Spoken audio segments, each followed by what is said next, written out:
This is the Doctor, President-elect of the High Council of Time Lords. I am definitely a madman with a box. Anyone for jelly, baby? I'm the Doctor. I'm 904 years old. I'm from the planet Gallifrey in the constellation of Castobrius.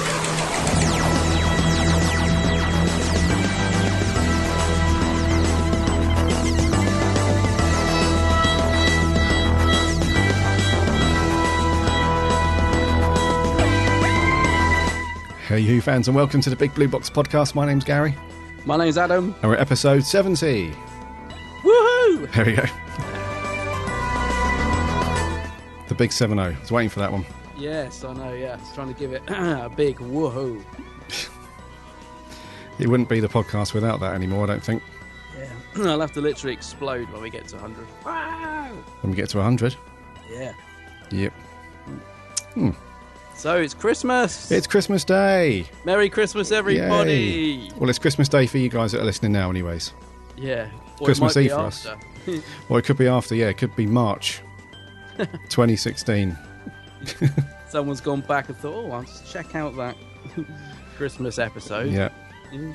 You But don't if it need is Yeah, sorry, I guess if it is Christmas Day, I hope you're having a great day. And if it's past Christmas Day, I hope you're still feeling coherent. Yeah, that's a good point. It's Christmas morning. Let's hope you haven't got too much of a mental hangover. Or if you're one of our younger listeners, that you've completely destroyed your mountain of presents. Yeah. I hope you got some cool Who stuff, actually. I was in Toys R Us yesterday, and they've got, I saw the, a few months ago we spoke about those new character figures that they released, and some of them are re-releases. Oh, I know, yeah. Yeah, checked out those yesterday. Some of them are okay. Yeah. Some of them not so good. No, I saw there's been some funny pictures of, the Matt Smith one in the cowboy hat. Oh, yeah. I don't know why, but there seems to be quite a few out there that have got really dodgy paint apps. Like, I've seen quite a few online that have got, like, just, I don't know, it just looks weird. Like, the eyes are all painted bad and looks like he's sort of looking both ways and stuff. There's, some really dodgy ones that are out there. But, the McGann one's good. Did they have that one? Yep. That wasn't too bad. No, he's quite good. Yeah. The Rose one, I think there's one with Rose and K9, yeah. Not too good, that one. No, it's one of the really early ones, that, isn't it? So it's like quite an old sculpt. Yeah. But I'll tell you what does annoy me, because obviously these are UK, these are Underground Toys ones, so they're actually sort of imports. But they sort of covered all the boxes up with this annoying black tape over the Underground Toys label. Oh, really? Yeah, I don't know if you noticed that. So you sort of, when you're looking through all the Toys R Us ones, they've got all this black masking tape all over the boxes, which looks really rubbish. Okay. I don't know. I did pick up a couple of those last time I was in there. I was trying to think which ones I got. I have now got the McGann one, which I really like. The packaging's nicer. Yeah, I was just going to say the packaging is the nicest bit about it, because like you said, a lot of these have been released before and I've probably got them in another form somewhere, but the packaging is quite tempting, isn't it? Yeah. So did you pick one up, or No. just looked at them? Yeah, I wasn't in a very long, I had to just get a couple of things, and obviously going into Toys R Us, I have to check out the Who section, but very quickly. But yeah, I really wasn't a fan of the bright yellow and blue packaging. For some reason, it just doesn't feel very Who-like to me. I don't know why. Yeah, I know what you mean. I didn't mind it, but it doesn't. Yeah, it doesn't. This is more like the sort of classic blue and diamond shaped Doctor Who stuff, isn't it? Which it does feel more Who-like. Yeah, I know what you mean. Sure, but no, I didn't pick any up, but just had a quick peruse. Actually, talking of figures and stuff, I'm sure I saw a picture that you put on Twitter or Facebook. It wasn't too long ago of a McGann figure that you got from, I think it was one of the. Was it one of the figurine collections or something? Oh, gosh. And it looks absolutely terrible. Awful. What was that? It's awful. Yeah, it's from Eagle Moss. Eagle Moss, that's The it. figurine is the one that comes with the magazine. And they're really hit and miss, because I don't subscribe to it or anything.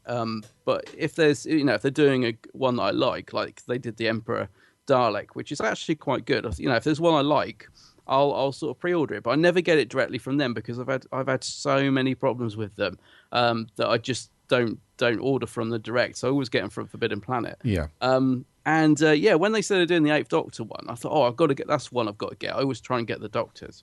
Because they kind of remind me of the bit in the Five Doctors when Rassilon's putting all the figures on the boards. And I always wanted them as a kid. So these kind of remind me of it. So yeah, I thought Eighth Doctor, I've got to get that one. And it arrived the other day. And I couldn't believe it when I opened it. I mean, I cracked up laughing when I saw it. Yeah, I was going to say, I had to laugh. I was thinking, I've paid money for this, but I had to laugh because it is so bad. It's like the face looks terrible. It looks like he's been in some... I think it's supposed to be... Well, obviously it's from the Night of the Doctor. So I don't know if it's supposed to be war battered or whatever. But it just looks battered. It's terrible. Absolutely terrible. But Yeah. I kind of think it's so bad that I kind of like it because it did make me laugh. I mean... My face was probably a picture when I opened the packet because I was just like, what the hell is that? Yeah. Yeah. So, yeah, I immediately put a picture on Twitter and Facebook because I knew people would find it funny. Yeah, I cracked up laughing. Also, it doesn't look anything like Paul McGann. It looks nothing like Paul McGann at all. I know a chap, Ben Lett, Host Productions. He collects these. I think he collects them all. So I did immediately message him and say, Ben, is this Menna look like this? Does yours look like this? And he's like, yeah, they're all the same. They're all terrible. I'm like, oh, okay. Then. Because I just thought maybe it's like somebody, like they call the Friday figure, that if you know what I mean, like the Friday machine, where it's just the one that someone was just finishing work on a Friday and did quickly, and that'll do. Oh, that'll do. Yeah. But no, apparently they all look like that. So yeah, he's not exactly taking pride of place on my new decluttered Doctor Who shelf. I have to be honest. Yeah, I can imagine, mate. Yeah, talking to Doctor Who shelves and clutter, I saw you put a picture up the other day of your cluttered shelf. Oh, yeah. That definitely needs a sort out after Crimbo before I go back to work in New Year. Yeah, I did spy a few good little bits on there, though, yeah. The Geek's Handbag badge. I did notice that, yeah. Yep, pride of place. Yeah, but it does look like it needs a sort out. Yeah, there's a few shelves dedicated to Who, but that one, it's just been like the dumping ground, if you know what I mean, the last few months. Like a few books have been just thrown on there, some Pop Funkos.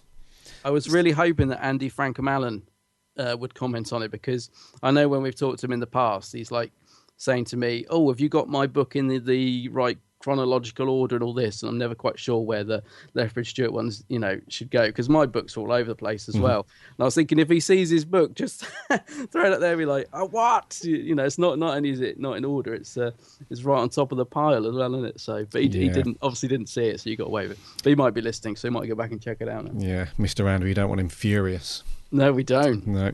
No. So talking of that, I think they've released a short story, Candy Jar Books. Yes, they have. I think it's one of the Lethbridge Stewart. It's from that series, and I think it's like as a Crimbo present to everybody. It's a short story which you can download. I think if you just go on to Candy Jar Books and do a search for it, or I'll stick a link in the show notes. It's like it's just a short story for Christmas. It looks pretty good. Yeah, I just saw this literally two minutes before we came on air. I was just having a look at the old merchandise guide page, and I saw that, but I haven't had a look at it yet. So I'll be checking that out over Crimbo. The old Lethbridge Stewart stuff. Yeah, good stuff. Yep. Talking of Christmas, I did mention last week about your card, which I couldn't reach up to because of fear of my mic cracking up. Well, I have it to hand, and I'm just going to open it up to give our listeners a treat. So on the front, it's got 2 Daleks, and it says, Merry Christmas, you must celebrate. And when you open it, you get this. This is a communication from Dalek Command. Celebrations are authorized. Celebrate. And I will be celebrating. So, yeah, that'd be cool. That's an order. That is an order, yes. It cannot be countermanded. No Scrooge action when you've got a Dalek threatening you to celebrate. No, that's right.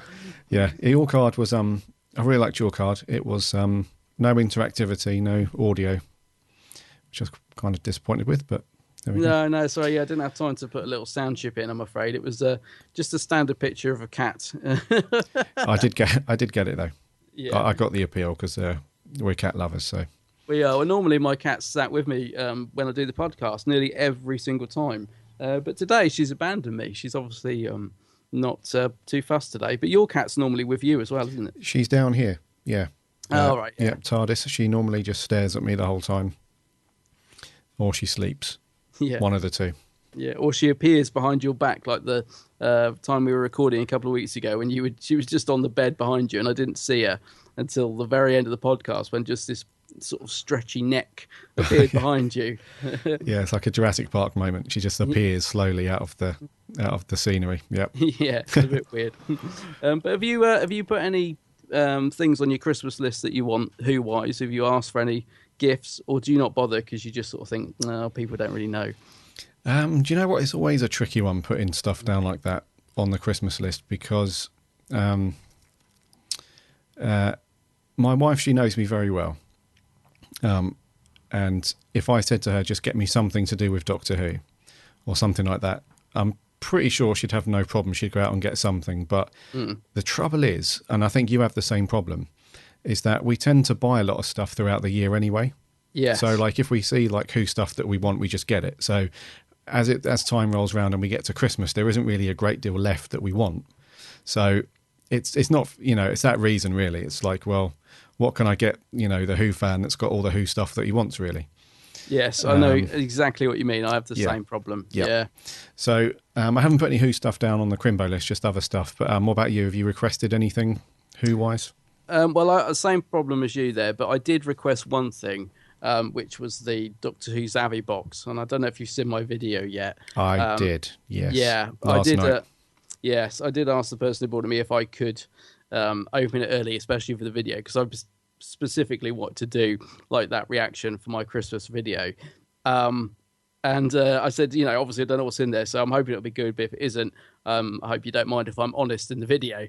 I think it's fair to say, pretty disappointed from that box, because I've seen a lot of these videos where people get like Loot Crate, and there's some Marvel ones and things like that, and they always get these really cool exclusives. Like there's a brilliant one where you get an Ant-Man figure, Funko Pop, and he comes with a tiny little Ant-Man in the box with him, and it's a really cool little Funko Pop.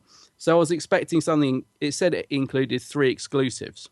Yeah. So I was expecting at least one of them to be an exclusive pop, and I was really hoping for that 10th Doctor in the 9th jacket.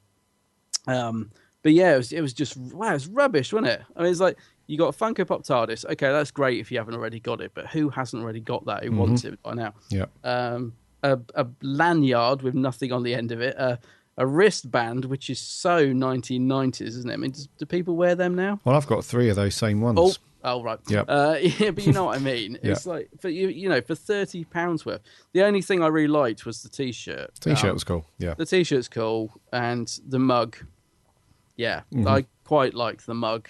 Yeah. But yeah, what a disappointment, because I don't know. It actually says if you read the blurb for it, it says it's bursting with goodies. So I was expecting more. Let's put it that way. Yeah, I'm glad I didn't order it. And I remember when we spoke about it, you were like, "Have you ordered this? This Z? It's a Zavvi thing, isn't it? Z box, yeah. Z box. And I was like, yeah, it does sound pretty cool. And I can't remember why. I must have just forgot to order it like back at the time, But you're glad you did. And I'm glad I didn't order it now. Yeah. The best thing about it is the box. the box looks brilliant. It does actually. Yeah. Yeah, you open it up and it's got a TARDIS interior. The box is great. But yeah, a little bit disappointing. So that was really the only thing, and I must admit I've been really excited for it to arrive. So I was a bit gutted, but that was the only thing I think. Yeah, because like you, I've pretty much got everything else, or it's too expensive, or it's just too much hassle to explain where to get it from. Exactly, and that sort of thing. I am eyeing up the complete Series 9 that's coming out in March next year. That's a pre-order for sure.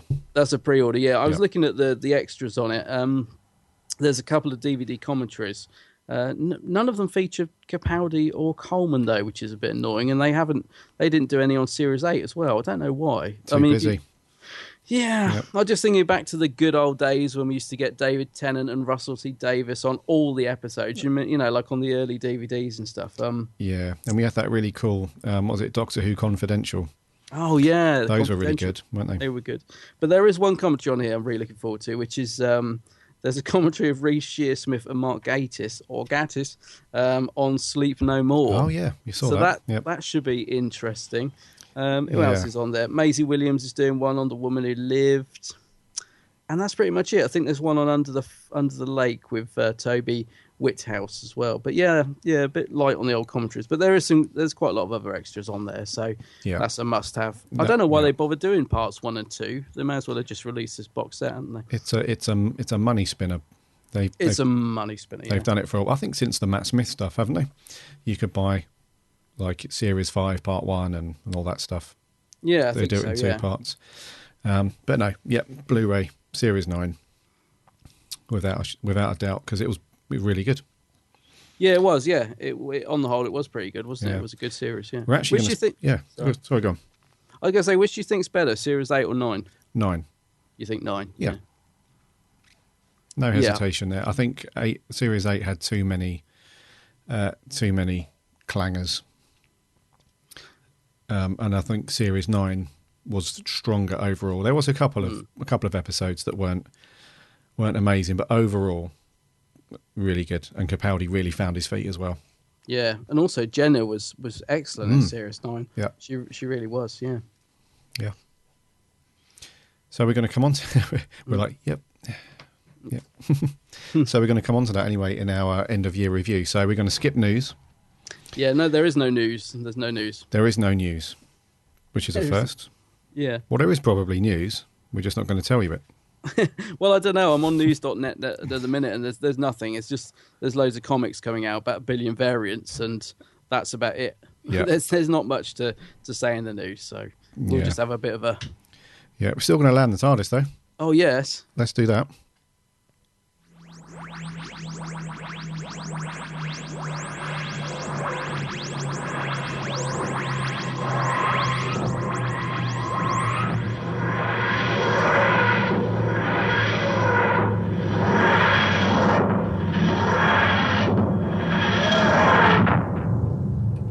So end of year stuff. Let's pick out a few things. What have you got first? What highlights of this year? Yeah. 2015. Well, the first highlight, and I must admit, this seems so long ago that I actually had to question whether it was 2015 or the year before, but it was 2015. was the Doctor Who Spectacular that we went to, the Symphonic Spectacular at Wembley. Yes, I forgot about that completely. It feels so long ago, doesn't it? But it was it March, January, March, in May time? I can't remember now. But I think it was April. April, right? Yeah. I think so. At Wembley, wasn't it? Wembley Arena. Wembley You said Arena, Wembley yeah. Stadium then. Yeah, it definitely wasn't Wembley Stadium. No, Wembley Arena. And obviously, all the music and clips from the show. It was pretty much Series 8 based, wasn't it? There was a couple of bits to the old classic series and a few bits from the Tennant era. Yeah. But it was pretty much a lot of new music, new at the time from Series 8. And it was brilliant, wasn't it? I mean, it was just such a good evening. Yeah. We both were rocking our TARDIS T-shirts. We both had the same T-shirt on. Mm-hmm. Yeah, it was a really good night. It was definitely a highlight. I mean, I just remember coming out there thinking that was amazing. Just to hear the "Am I a Good Man?" Oh yeah, blasting out across the stage. Mm-hmm. I mean, that is it's such a good bit of music anyway. But it's even better when it's pumped up to 11. Yeah, there's something blaring out. Yeah, there's something about hearing the soundtrack live. You know, as an orchestra going through it in front of you. It's very, very it's very powerful, and because you're kind of seeing it out of context. It's not underneath people speaking and like you see in the episode and stuff. You actually appreciate it for the music as it is. Yeah. And Peter Davison was cool as well. Oh, he was brilliant. In fact, yeah, for really a second funny. There. Yeah. Yes, he did. He brought some nice humour to it, didn't he? He kept going on about Colin Baker all the time and a lot of in-jokes.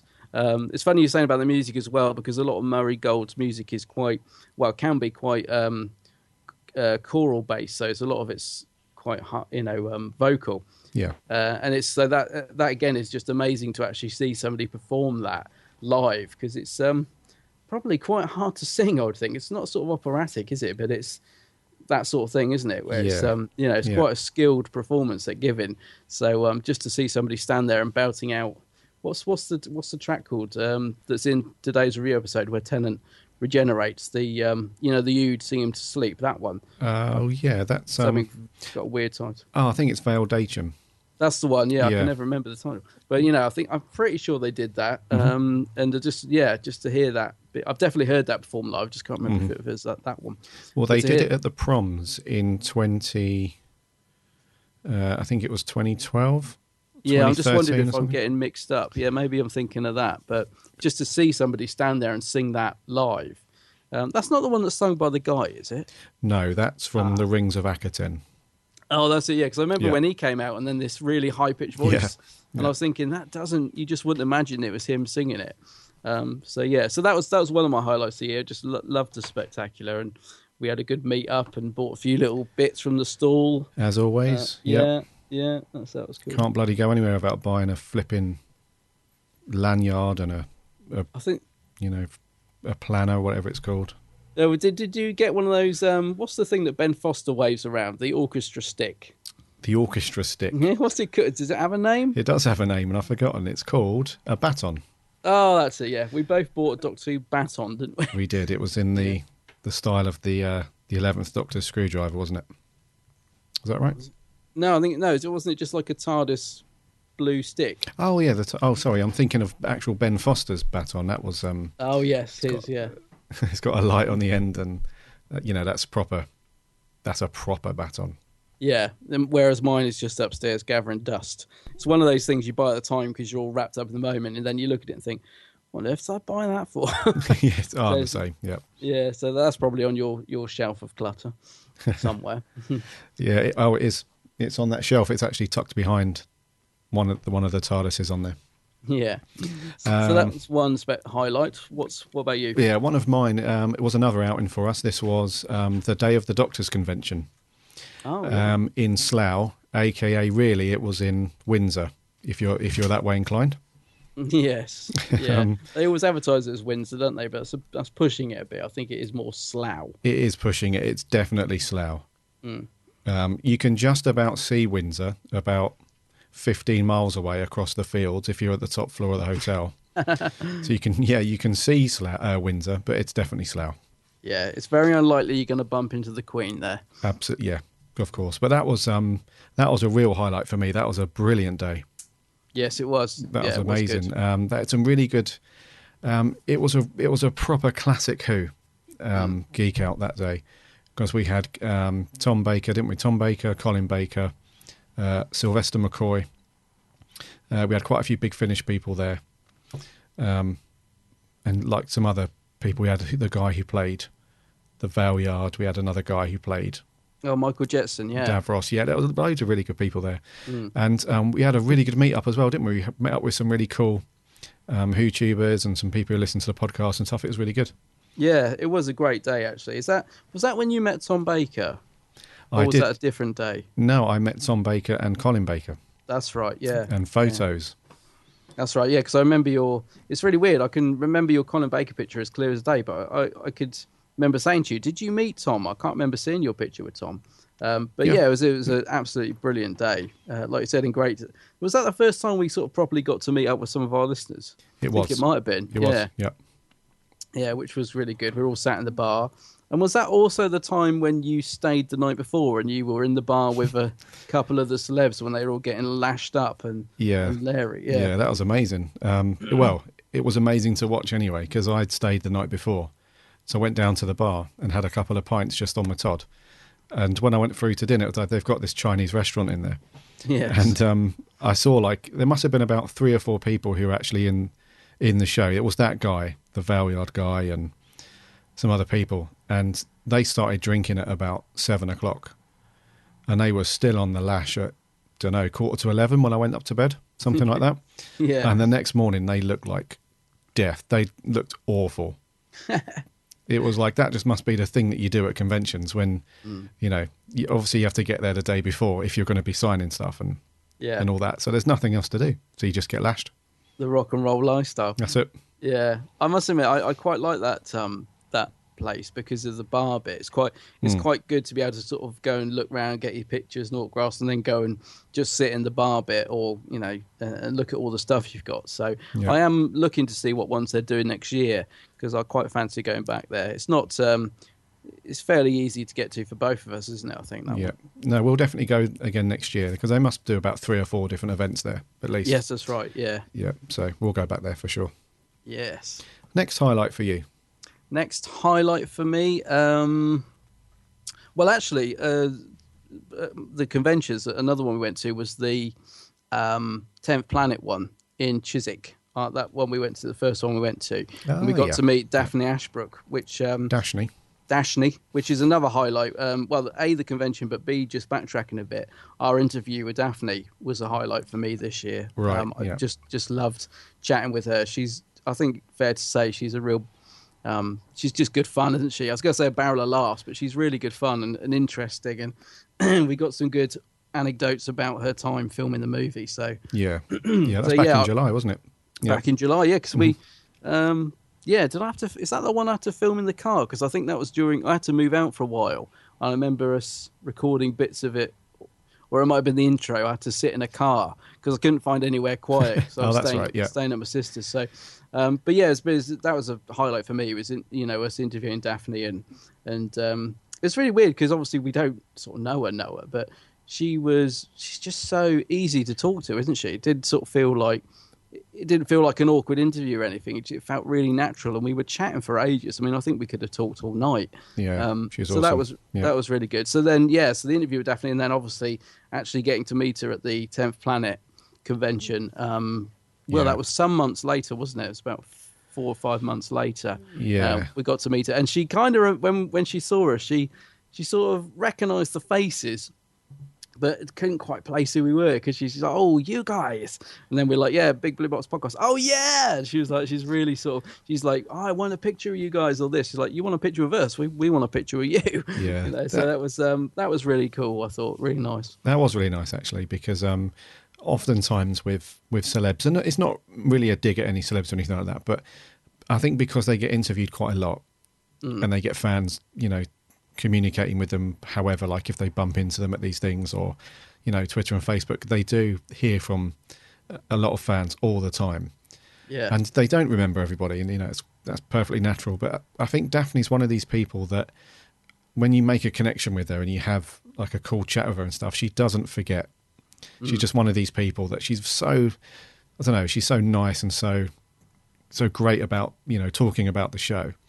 Because let's face it, there are some people on the show who have been on it before that are not really that fussed, about their time on the show. But she seems to really still enjoy talking about it and talking about Paul McGann and, like you say, these cool anecdotes about the time of filming and stuff like that. And it was really nice that she was like, because we wanted a picture of her, didn't we? Like, you take a picture on my camera and then I'll take a picture on your phone. So we've got them. And she was like, no, I want your picture on my phone. And I thought that's just awesome. And she spent a bit of time with us, and the people behind were getting a bit like, hurry up, guys, come on. But I was aware that there's a lot of big queue behind us. And we were sort of, she was just very chatty, but I did keep thinking, oh, there's loads of people waiting, probably thinking, come on. Yeah. Yeah, we monopolised her a little bit. We did. Well, that was a great day. And it was really cool because you had Sophie Aldred there, Sylvester McCoy was there, Bonnie Langford was there. So you sort of had the Seventh Doctor with all of his companions, although technically Daphne isn't one of his companions. But yeah, it's just great to have them all in that one place. And I can't remember much about Sylv because we were kind of like, not rushed through, but we didn't really get to spend much time with Sylvester. The only sort of thing I could remember was when he was sort of fumbling around, sort of leaving, but he kept going to all the tables and pushing people out the way. And then he sort of said, get out of the way. And I sort of went, well, come on. Because I was thinking, I'm not being spoken to like that. I don't care who you are. But he was, Sylv's always good fun at these things. And so it's good to see him again. I was trying to remember if, you were saying about him being in the bar. Yes. Was that the same convention where he played the spoons? Or was that a different one? That was a different one. Oh, okay, yeah, because it was the same place at Slough when we were just sat in the bar and he suddenly came in playing the spoons. And it was because on the programme they'd put a spelling mistake. So it said Sylvester McCoy will be singing in the bar at 2 o'clock instead of signing in the bar. so he thought, well, it's 2 o'clock, I better go in and do some singing. So yeah, that was quite surreal. And he just sort of walked around everyone playing the spoons and singing. Yeah. But yeah, that must have been the one before then at Slough. But that was good. Yeah, he's a good character, Sylvester. He's completely bonkers, but he's completely mad. Yeah, he is mad. Because I think you reminded me when we spoke about him a while ago that before he was cast in Doctor Who, he was just known as being a bit of a clown and shoving ferrets down his trousers and That's right. doing yeah. all that sort of stuff. Yeah, Yes, he's always been a bit of an oddball. Yeah. yeah, he's cool though. Actually, just very quickly before I move on, I've actually really got into the McCoy stuff the last few months. See, I knew you would. You called it. Well, I just think because I know I've been there, I've done it myself, and I know because I remember, these stories at the time. There are ones I thought, oh, that's terrible. Oh, that looks awful. Oh no, they're terrible.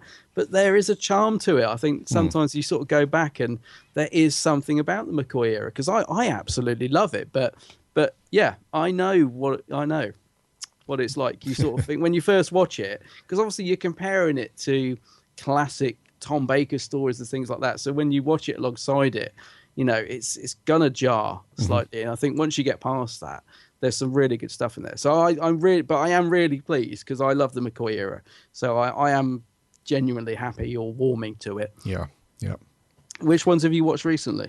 Ghostlight, Oh yeah, Curse of Fenric, brilliant. Survival. Yeah, I do. I like so. I'm still warming up to Remembrance. That's coming up. Yes, yeah. I just need to watch a few more because that one really didn't sit well with me at all. So, No. but I'm getting into it. I really like it. Really liking the McCoy stuff. Yeah, it's great. I do. Yeah, I think. I think on a rewatch, I think you're gonna dig Remembrance a bit more. Yeah. I hope so anyway, because I think it's one of the best. I love Remembrance, but yes, Yes. Another highlight for me. I have to mention the festival. of The course, official festival in November last month. And it's a highlight for not the reason that you think really. And that is it was just really cool to meet up with everyone else there. It wasn't really about the stuff that the BBC had put on. It was really just non-stop Doctor Who talk and chat and all that stuff like the night before and the whole day really. And I think that's one of the things that makes these conventions really cool is not so much the schedule and the stuff that they put on, which is pretty good on some of them, but for this one especially, I think we set up when we did our little review of it last month, we did say that if they put on another one next year, it'd probably be questionable whether we'd go again. I think more because of the price as well. It was ticket pretty price, expensive. Yeah, if it was cheaper, I'd probably go again. But I certainly wouldn't pay £70 again. Yeah, so that's what we said, wasn't it? It's the stuff that they had on and everything that they put on it probably wasn't £70 worth of cool Doctor Who stuff, but more so for me, it was just hanging out with all of our listeners and the other Who fans. That was so good, and we had a good night. I think the night before as well, we met up with some people and had some beers and talked to and stuff. It was really good. Yeah, I mean, I absolutely love the festival, but more for the things that you've just said than the actual sort of festival. Because it was mostly sort of talks, and it was one big sort of merchandise stand, really, wasn't it? When you went in, the sort of majority of the day we spent in the actual merchandise room, which had a couple of bits. I mean, it had some costumes and that in there, and it had Davros's room, which was really good. But it was mostly merchandise stalls, wasn't it? That took up the time, and a couple of talks in between. And yeah, I mean, I couldn't afford and I couldn't get any of the photo ops, so that might have made a difference. I mean, thankfully, Tom Dix from Epic Who he shared his Capaldi photo of me, which was amazing. But apart from that, I didn't get any of the other photos, so I was quite jealous. I think one of our listeners, Callum Cousins 2019, he got quite a few photo ops. So when we were chatting to him towards the end of the day, he's getting out all these pictures of him with like Ingrid Oliver and Jenna Coleman and Peter Capaldi. I'm pretty sure he got that. I forget now, but he got all these photos, and I was quite jealous, thinking he'd got a bit more out of the sort of festival in terms of the actual what was going on there. But obviously he'd paid a lot more for it because they weren't cheap, were they? Like £30 a photo op.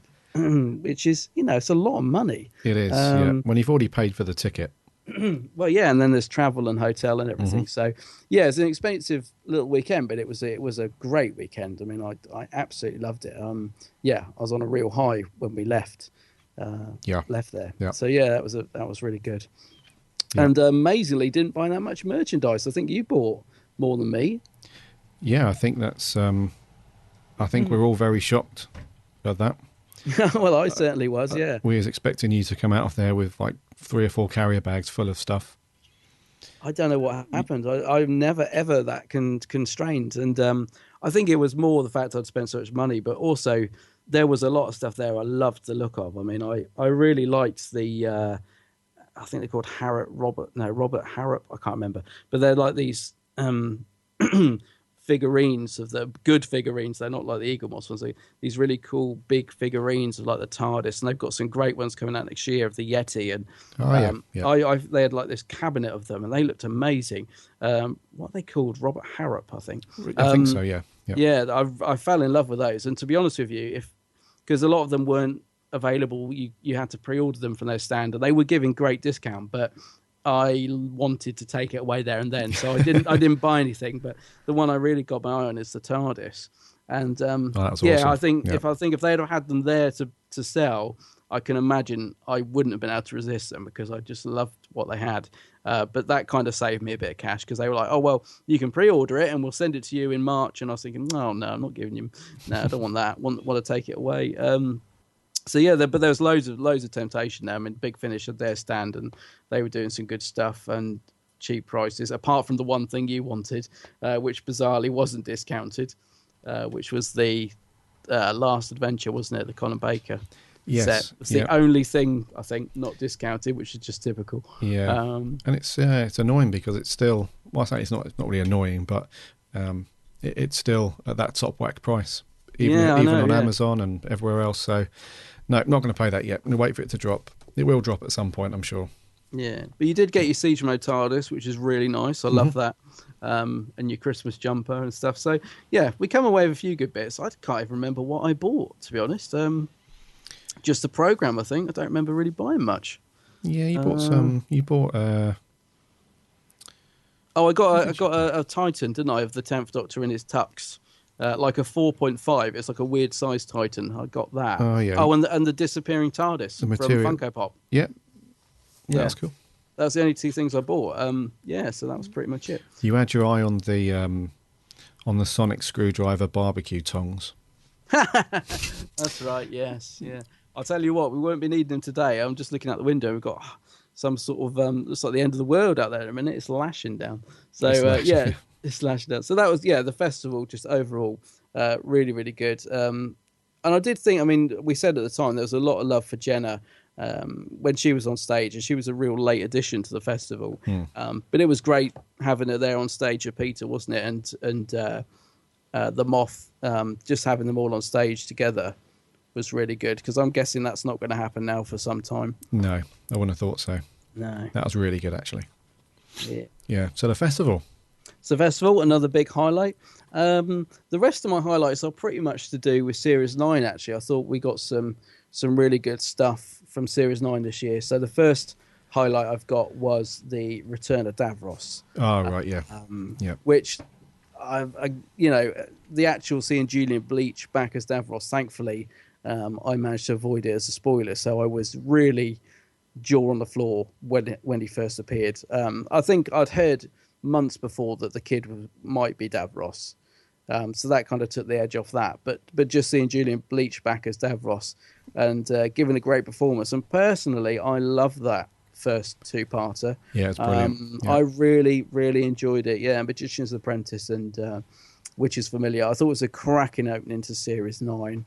There was a couple of little bits, the tank and that sort of thing, which took the edge off. But overall, I loved it. And just seeing Davros return, I didn't think we'd see Julian Bleach back as Davros anytime soon. So that was quite a highlight for me. I thought it was a good story. And Missy as well. Missy was great in that story. I really liked it, because I've been a bit unsure about Missy, but I really, really liked her in that. And I think it's because the sort of chemistry between her and Jenna Coleman, Clara, was just really good. They really bounced off each other well, didn't they? There's some really nice humour. Yeah. That was a highlight of the year. A cracking start to the series, I thought. Yeah, that was going to be my last highlight as well. Was just Series 9 in general, really. I think there has been a couple of clangers in there. Yeah, there has. But being realistic, an entire series of Doctor Who it's never going to please everybody, is it? Let's be honest. And there is going to be a couple of not so strong stories like we found for the majority of Series 9. So, like you said, The Magician's Apprentice and The Witch's Familiar, brilliant. And then some other highlights would be the 2-part Zygon, Yes. the invasion and the inversion. That was probably some of the best Who since 2005. I actually think it's I Yep. think it's a cracking 2-parter. I did put as my, well, there's 2 last highlights actually, and one of them was the Zygon speech at the end of that 2-parter. Is a definite highlight. It was Yep. just brilliant. I think you're right. I think it's one of the best bits of Doctor Who we've had in a very long time. I just thought it was a brilliant 2-parter. Yeah, no, it's brilliant. And yeah, I mean, Sleep No More and The Girl Who Died When We Lived, not quite as strong as the rest of the series, but overall, and especially Capaldi, I mean, he was good in Series 8.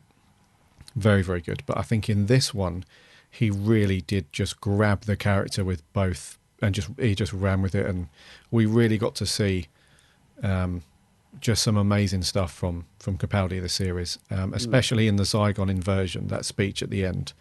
The series with just him, Heaven Sent, it must be very difficult as an actor just to do the whole thing by yourself. So that was amazing. And Under the Lake, he was really, really good as well. Quite funny as well in that. So yeah, we really got to see Capaldi just come out of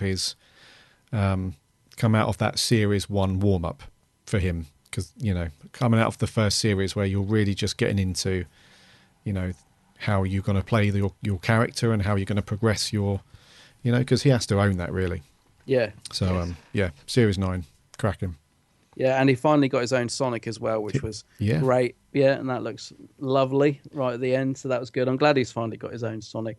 And even though I've wanted Clara to leave, Jenna Coleman's been superb in this series. And actually, yes, it is without doubt time for her to go. But that said, I think her and Capaldi gelled so well together that I'm almost a little bit sad that we haven't got another series with the two of them. Oh, really? It's really strange. Yeah, I never thought I would say that because it's definitely the right time for it to go. But they just were beginning to work so well together. I think they were good in Series 8, but Series 9 they were just really, really superb together.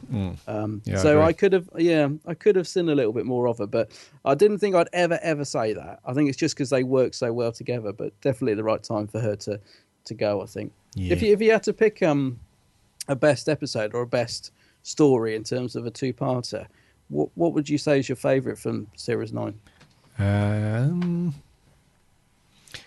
It would have to be the Zygon 2-parter. Yeah. Yeah. It has to be for me.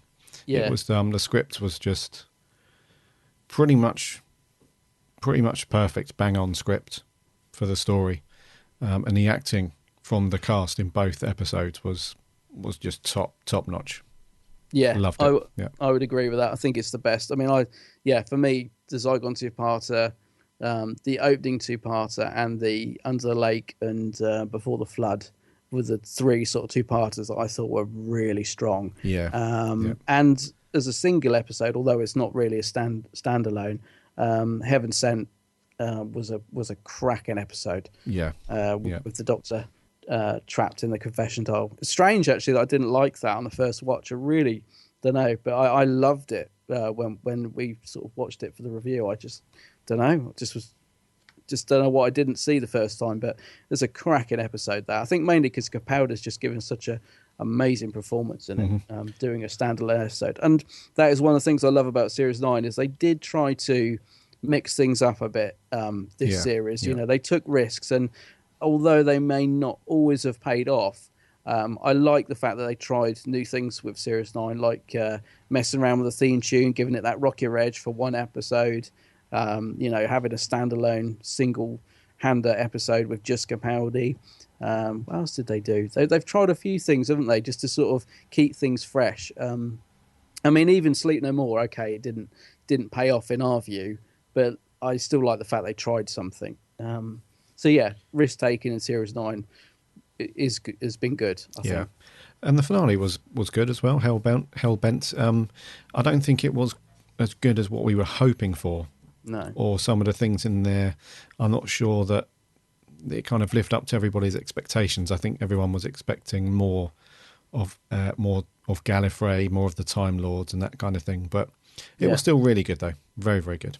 Yeah, no, really, really good. Yeah. So yeah, so it's been a pretty good year overall, isn't it? It's been 2015's been great, actually. It's been a really good year for Doctor Who, and it's been a really good year for us as well, actually, as a podcast. So a huge thank you, really, throughout the entire year for you guys downloading and listening, or just listening online or in iTunes, whatever, and subscribing and all that stuff, and commenting every week as well. You guys, take the time to comment on Facebook and Twitter and give us your thoughts and stuff, and it really does make the show. It's awesome. Yeah, it's been brilliant. And we have grown as well. We've grown quite a lot. I mean, last year, the first year of the podcast, obviously it went through some changes. It was just me to begin with, and then I had a couple of people on, and then you came on as a guest, which was really, really cool. And then as we've got into it, it's been a team effort. It's been really, really good. And yeah, it's been really good. I mean, since I think it's March, April. I think since beginning of April up until last week, I think our show's been listened to over 36,000 times. Wow. So that's just mind blowing. That is, yeah. That's crazy. So that is mad. So yeah, it's the show's growing. It's always growing, which is great. And we love doing it, don't we? It's one of those things where every week it's a chance to just geek out and talk Who, and and communicate with you guys, and yeah, it's really good. So 2015's been a more awesome year. It has, yeah, and obviously like looking forward to the new year as well. I think it's great. Great to sort of, there's great stuff coming up. Basically, I mean, we're going to be doing a lot more conventions and stuff, and we've got some great classic stories ready to review and that. And I'm just really excited to kick into the new year as well. So go from strength to strength, really, is what I'm trying to say. That's it, mate. Yeah, 2016 is looking really, really good. It is. So, looking forward to cracking on and to getting some good stuff out. Yeah, absolutely. So that's 2015, which has been great. But we have got one more review to do this year. We have. Haven't we? And Adam, what is that review, buddy? So this week we are reviewing The End of Time, Part 2. Because you had to go in there, didn't you? You had to go and get stuck. Oh, yes.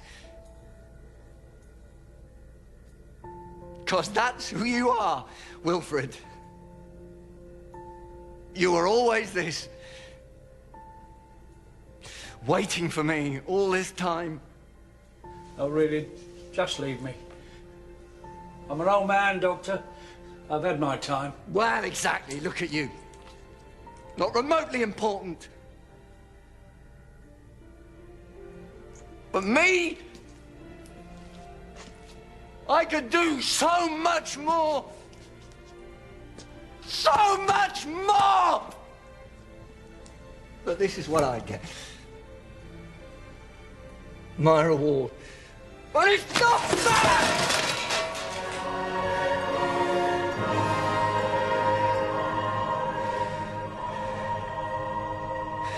I don't want to go.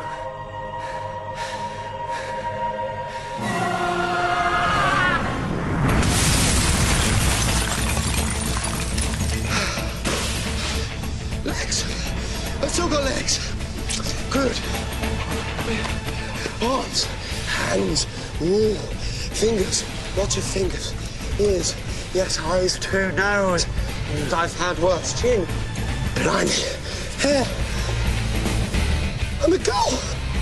No, I'm not a girl. No, I'm still not Ginger. And something else, something important. I'm crashing.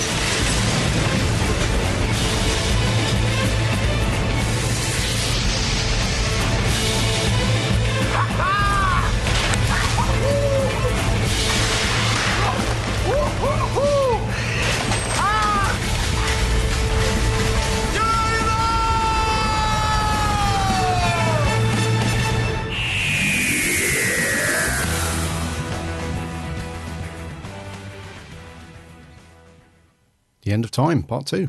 Matt Smith spitting on the TARDIS console there. Yes. Why does he do that? I think he's just excited. All right. Also, it reminds me of Patrick Troughton when he goes, "Nurse." I don't know why I always think that. Nurse. Yeah, still not ginger. But anyway, before we get to Matt Smith, let's backtrack. The End of Time, Part 2. Yeah. So this went out on New Year's Day, 2010. Yeah, it's set on New Year's Day in the actual story, isn't it? It is. Yeah. 2010, eh? God, so that's 2010. nearly 6 years ago. Wow. Almost 6 years ago. Yes, yeah. I was thinking that because of the effects, actually. I was thinking, this looks pretty good for something that's six years old. Considering, in fact, in many ways, a lot of the CGI in that looks better than what we get now, which I find incredible. It shouldn't be that way. But anyway, yes, so End of Time Part 2. Yes. So this was David Tennant's final ever episode. This was his regeneration story, if you like, and this kicks off completely, like you could watch part 1 and 2 completely together, like in terms of time. It just brings us straight into the story where we left off. So the Doctor's been captured by the Master after he's turned everybody on the planet to himself, to the Master race. The Doctor's captured, Wilf's been captured, and it looks pretty bleak at this moment in time. And it all gets a bit timey-wimey for me, a little bit, because the Time Lord, Rassilon and the Time Lords, they're planning their return. But it's all a little bit, I kind of get, because the story is, we find out why the Master has got this sound in his head, don't we? These 4 knocks, or the drums. Yeah, that's right, yeah. It's because the Time Lords have planted it in his head so that at this moment in time, they can use it, he can use that to communicate back with them so that they can then come back, which it does get a bit timey-wimey because this all happens at the time scale for the Time Lords and Gallifrey is near the end of the Time War, which is supposedly time-locked. Yeah. Yeah. But they find a way out of it because the Master amplifies this signal, doesn't he? Yeah. And obviously there's so many of him, he can actually amplify it. Yeah. And then obviously the Time Lords pick up on this, so they know where where to go. And then they just kind of appear. And they bring, so it's not just the Time Lords that have jumped in a huge TARDIS and hurtled their way towards Earth. It's the whole planet, isn't it? And everything materializes next to Earth and it's about to wipe everything out. So it does get a bit timey-wimey with the Time Lords. It does. And how they actually, communicate. And also it's kind of strange how Rassilon gets the little diamond off the end of his thing, and he throws it at what looks like just, because I thought it's like a hologram, I thought. Yeah, it's just like a picture, like a holographic picture of Earth. But he seems to throw it at the hologram and it magically appears. I wasn't too sure about that either, yeah. Yeah, so that whole side of things is, I don't know, it's a little bit, not badly written, but it's a little bit kind of... Convenient and very quite subjective on how you view that stuff, as to how Rassilon, communicates with the Master that way and how they appear, on Earth and stuff. So you have to bear with that side of things, don't you? But and then the other part of the story is literally just David Tennant. He's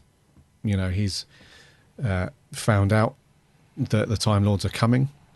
This all happens, doesn't it, when the Master tells him that I think a white point star or a white point diamond or something has fallen to Earth. That's right, yeah. So at that point, because up to that point, all it really is just the Master giving him it's like an evil Doctor Who moment where he's telling the Doctor his plan, and then they escape, and it's that point really when he tells him that the Time Lords have communicated. That's when it turns into like a oh no moment. Yeah, that's when everything kicks off pretty much, isn't it? Yeah, because the Doctor's fully aware at that point that the Time Lords are on their way. It's not going to be good news. And, he has to go back and defeat them and the Master at the same time almost. And so that's the bulk of the story, really. And then the second part of the story is literally just pretty much kind of dedication to David Tennant, really. Yeah. And his Doctor and his character, and kind of Russell T Davies kind of finishing up his era and David Tennant's era of the show, I guess. Yeah. So yeah, let's talk about the this first part of the story then. So the Doctor and Wilf are en route to Earth after they had escaped in the Vinvoce little ship. Looks like one of the bugs from Red Dwarf. Oh, I made that note as well. I thought you'd say that. Yeah, it does, doesn't it? It does, yeah. Starbug. And yeah, so they know that the Time Lord's coming back, so they race back to Earth. And we have this thing where, we have this scene, don't we, where the Doctor is so desperate to get into the Naismith mansion that he literally just jumps out. He just jumps out of the ship, and then he's like hurtling towards Earth, crashes through, and is pretty much okay, bar a couple of scratches and cuts. Yeah, his suit seems to take most of the impact, doesn't it? His suit's wrecked. Yeah,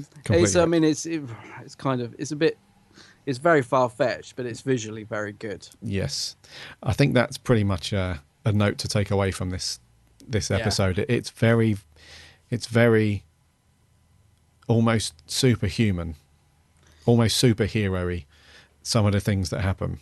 Yeah, you can't. If you look too far into it, you could probably pick it to shreds. But yeah, if you don't sort of concentrate too much on it and just go with the flow, you can enjoy it. Yeah, you can. It is definitely one of those episodes where if you just accept the fact that it's been written in a way that the character's almost larger than life, and it's a little bit far fetched, then you can get on with it and enjoy it, really. I like the beginning of this though. I really like the first 5 minutes. I think are great. All on Gallifrey, and Timothy Dalton's great as Rassilon as well. When he's sat at the table and you've got that strange prophecy woman scribbling or tapping away, driving him mad. Telling him, no, you can't escape. I really like the first sort of 5 minutes of this. I think it really, kickstarts the episode well, and then we sort of jump back to the Doctor in that strange chair, and the Master sort of taunting him, really, isn't he? Yeah. So part one really was just Rassilon and the Time Lord saying things like, we're coming, we're on the way, but you don't really see any immediate threat because they're still on Gallifrey. Whereas in part two, and especially that bit, it's like, you can tell that they're really setting up the story for their arrival. Yeah. With that old crazy psychic witch woman, she looks perfect, actually. Yeah, like doing his nut sort of thing. And I get the feeling that if this was a Stephen Moffat thing, we'd probably have the Sisterhood of Khan acting out that part of it. Yeah, I was thinking that. I would say, yeah. And actually, did you think Gallifrey actually, as I was saying about the CGI, it actually looks pretty good as well? Yeah. You got some crashed Dalek spaceships at the base of the dome, which I'd never noticed before. Yeah. And they mentioned the moment, which I had forgotten about. I always assumed the moment was something that sort of came into it later on. So I was quite surprised when she mentions the moment at the start of it as well. Yeah. So it's quite nice actually that all ties in together. But yeah, I thought actually Gallifrey looked pretty good. It's obviously not done in quite the epic scale that we got in Hellbent, but it still looks good, doesn't it? I think it looks really good. Actually, the little bit we see of it. Yeah. Because I was a bit. Yeah, I was going to say, I was a bit unsure about the dark rooms when I first watched this. I was like, it did sort, because you get like one shot, I think, of him walking down a CGI corridor, which looks okay. It doesn't look too bad. And then the rest of it's just sort of, it's all blackness, isn't it? So, I do remember at the time thinking, oh, couldn't they afford a set? but it actually does work pretty well, I think. So, yeah, it's a good start. It does work, and it's something different as well. Yeah, exactly. Yeah. I agree. I completely forgot about them mentioning the moment, because I thought that was like you. I thought it was just something that Moffat had wrote for the 50th.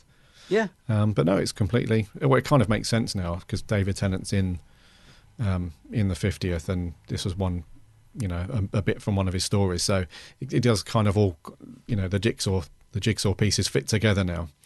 Now that I remember them mentioning it, but yeah, that was all cool. And then, yeah. So at this point in time, and then like we said, the Doctor escapes, but then he comes back because the Master's actually said, they've made contact, they're on their way, sort of thing. And when he arrives back at the mansion, you've got the Master on one side, the Time Lords on the other, and you're not really sure what to make of it all, really, because I think Wilford mentioned it a couple of times before, and we've I think, you know, the way that he said that you've spoke about your people before and they're wonderful and all that sort of thing.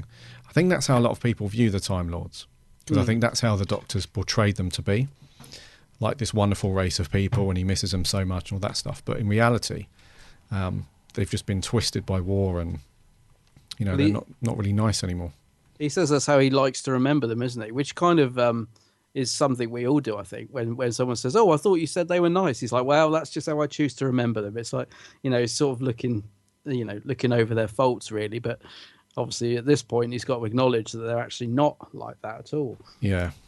So, yeah. But the thing is, one thing I didn't quite get is what is the, you know, they're breaking through to Earth. What's Rassilon's plan? What's he actually? Because he's on about wiping out the human race or something, and I got a bit lost at this point, and I didn't have time to go back and watch it again, unfortunately, because I really wanted to get my head around the story. But you see Earth coming, and all the humans are running around and going crazy. And what is actually Rassilon's plan? How is he? Because he talks about being a consciousness, and that's how the Time Lords will survive. But why does that mean taking out the entire human race? I didn't quite get my head around that. Yes. I think, well, the way that I understood it is because Gallifrey is on its way out, they can't really do anything about that. The only way that they can escape the time-locked moment in time is to rely on the Master, really. So that I think they just end up in Earth's place by default, just because that's where the Master is. Right. I think if this had happened on another planet or somewhere else, then it would have been the same thing. But I think because the Master is, you know, communicating to them from Earth, that's where they go. But what's going to happen? So they're at Earth, the Master's there. Are they going to explode? What? I just don't quite get it. What's actually going to happen? Or what does Rassilon think's going to happen? I think his overall plan is to. I thought originally was to take over the planet. Yeah. And just like have the human race kind of just, you know, bow down to him, and, you know, they'll kind of worship the Time Lords. But he does say that it's not just the human race that will be wiped out. It's like the entire planet, and Gallifrey will take its place. That's right. Yeah. I kind of get it. Yeah, because he's sort of saying they're going to be like survive in a different form or something, doesn't he? Yeah. I was going to say that's another part of the story where you just kind of have to bear with it a little bit, because I think what Rassilon is saying is they've been transported to Earth because the Master's brought them there, but then because their fate has already been decided, there's no way for them to escape, their kind of fate. I think he mentions it. They're going to ascend into just beings of consciousness or something.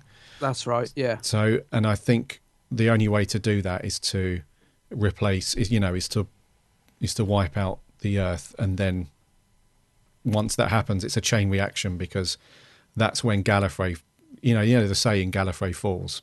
Yeah. That's when Gallifrey will then, cease to be. But because they're outside of that time lock, it just rips time apart, and that's when the universe starts to, become no more. I'm with you. Yeah, I see. Like we mentioned at the beginning, it is a bit timey-wimey, and it is a little bit, you do have to bear with it. Yeah, there's a couple of bits like that, isn't there, where I was thinking, because I love Timothy Dalton as Rassilon. He's really properly, he sells the fact that he's, what's the word, desperate to, nothing's going to get in his way, and I quite like that. He's not evil, but he's willing to just sacrifice everything for his own sake, isn't he? So he's quite selfish. And I think Timothy Dalton's really good, actually. It's Rassilon, gives really sort of good. an understated performance, but a really good performance. Yeah, I like it. I love that. Actually, I love it visually as well when they do break through the whole setup of the two Time Lords either side of him, and then you got the two women with their hands over their eyes next to him. It's a really nice visually strange setup that I really like. Yeah, no, it's really good. I think someone Very else good. said they often compare them to the Weeping Angels or something. Gives them the idea of the Weeping Angels. But it's, I don't know, something very creepy about someone just stood there with their hands over their face like that. And obviously one of them, or maybe both of them, does reveal themselves later. And it's that woman that's been popping up, bothering Wilf all the way through this story. Yeah. We never get an answer to who she is, but we know, don't we, that she's supposed to be the Doctor's mum, according to Russell. Yeah, I think he did allude to that, didn't he? After He did a in his while book. after, yeah. In his book, yeah. Yeah. But yeah, I mean, there's sort of backtracking a bit. We obviously get when the Doctor escapes with those stupid cactus people. They ruin this episode. Well, they don't ruin it, but I just wish they weren't in it. They're so bad. They really take me out of the episode. I just wish they weren't in it. But thankfully they're not in it very much, and we do get a really nice scene again with Wilf and the Doctor on the spaceship. When they're just staring out into space, and there's a bit where the Doctor says he wishes Wilf was his dad. No, he'd be proud if Wilf was his dad, and all that sort of stuff. So we get quite an emotional scene, which I'd forgotten about because I always think of the scene in the calf when I think of this story, this two-parter. But that's a nice scene as well, isn't it? Where they're just, everything's quiet, the ship's sort of powered down, they're just drifting in space, trying to think what they're going to do. Yeah. And it's very much the calm before the storm, like you said, before the Time Lords start returning, and then the Doctor pretty much loses it, then he goes mental. Yeah. But once again, we get a brilliant scene with the Doctor and Wilf, which I thought was really nice, actually. Yeah. Because Wilf loves space and time travel. He's in his element, isn't he? He's actually in space. That's really nice. Yeah. No, it's some magic moments between David Tennant and Bernard Cribbins in this whole story, part 1 and 2. Some of the really, I think they bring out some really good acting in each other as well. Oh yeah, they're brilliant together. Yeah, really, really good. This is where he says, sometimes I think the Time Lord lives too long as well. That classic line, isn't it? Yes. Yeah. I noticed he gives his age as 906 as well, which the Doctor's age is all over the place, but I guess we all lie about our age. We all do, yeah.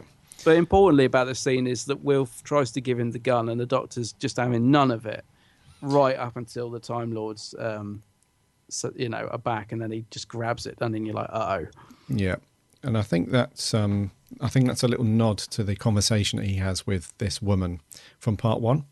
It is, yeah. Because I think when she appears on the TV screen, I think she says something like, the war has gone and passed you by. And his attitude is, well, I served my time just because I didn't kill anybody. Doesn't mean, and she says, you'll need to take arms and all that sort of stuff. And I think this is kind of linked to that, where he's saying, you need to take arms, because if you don't, the Master will kill you. At this point in time, everybody, us included, thinks that the person that in the prophecy, if you like, or as the Ood have told him that his song's ending, I think everyone assumes it's the Master that's going to kill the Doctor at this point. Yeah, I think so. Yeah. So Wilf is like, you take this because, you kill him first. And also he says about, don't put him before all the people on Earth and all that kind of stuff. So it's a really nice scene, isn't it? And it's a great scene, yeah. So in part 1 we have that nice scene in the cafe, and then this one we have this nice scene on the spaceship and stuff. And then, yeah, like you say, from that point on, once the Doctor takes the gun, you think, whoa.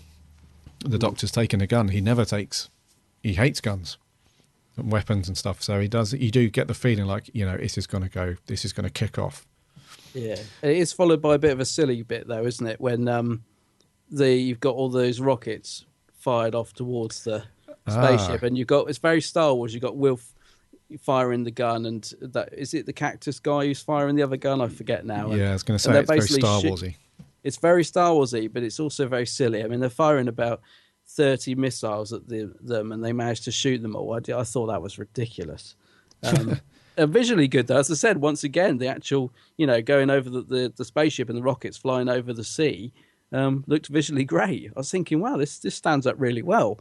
But it was a silly scene. I mean, how on earth did they'd never be able to shoot all those missiles like that? Of course not. No, silly. But again, you don't concentrate on it. Just think, oh wow, it's a bit of fun, because it is. I mean, it is good. The action is suddenly ramped up. You get that lovely quiet scene with the Doctor and Wilf, and then it really kicks off. And like I said, these sort of things aren't worth worrying about. Just sort of think, oh, here we go, we're getting to it now.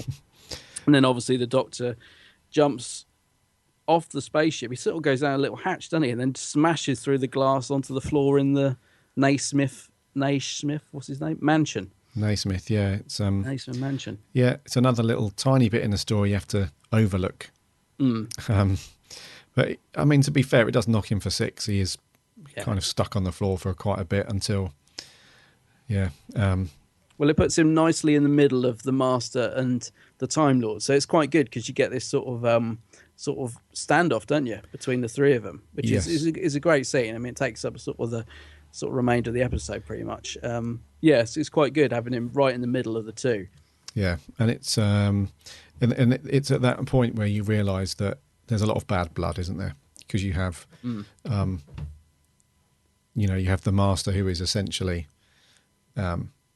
looking at the bigger picture, looking at how he can sort of mastermind taking over everything. Yeah, and then you have the Time Lords, especially Rassilon, who the only thing on their mind is to take out planet Earth, essentially. And then you have the Doctor, like you say, in the middle, and he's trying to, get his head around everything, and he's trying to explain to the Master that, you don't understand why they're here. And because I think the Master assumes that he's just brought the Time Lords to Earth, and that's it. They're now going to take over Earth and all that stuff. But the Doctor tries to tell him it's not just about that. They're going to wipe out everything. So this is a much bigger thing. Yeah. And it's quite cool how he goes, especially when he stands up and he aims the pistol at them, and then he goes back to the Master and then back to them, and yeah, it is good because you just sort of think, oh, you can just see the turmoil of what's he going to do. He just doesn't know which way to go, does he? Because it's the lesser of two evils, basically, isn't it? Yep. We should just say as well, in the meantime, Wilf has managed to get off the ship and get himself inside that radiation box, doesn't he? In between all this mayhem. He saves one of the scientists, doesn't he? Yeah. What's the deal with that radiation box then? So you have to have 2 people in it at once, or what's the deal with it? You have to have one person in it.